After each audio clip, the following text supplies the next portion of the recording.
Madayi college വിഷയവുമായി ബന്ധപ്പെട്ട് KPCC sub committee വച്ചിട്ടുണ്ടെന്ന് Congress നേതാവ് കെ മുരളീധരൻ.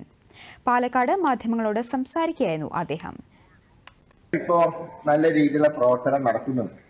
അതുകൊണ്ടാണ് ഇപ്പോൾ കഴിഞ്ഞ ദിവസത്തെ ലോക്കൽ ബോഡി ഇലക്ഷനിൽ തന്നെ കഴിഞ്ഞ തവണ 13 സീറ്റ് ജയിച്ച UDF ഇത്തവണ 17 സീറ്റിൽ വിജയിച്ചതിന്റെ കാരണം ഒന്ന് ഭരണവിരുദ്ധ വികാരം, രണ്ട് ഒറ്റക്കെട്ടായിട്ട് പാർട്ടി പ്രവർത്തിച്ചതിന്റെ മെച്ചാണ്.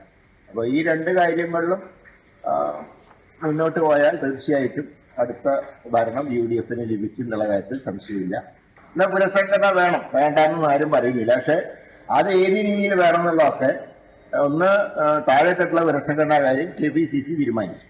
അതിന്റെ കമ്മിറ്റി ഇതുവരെ കമ്മിറ്റി ഫോം ചെയ്തിട്ടില്ല.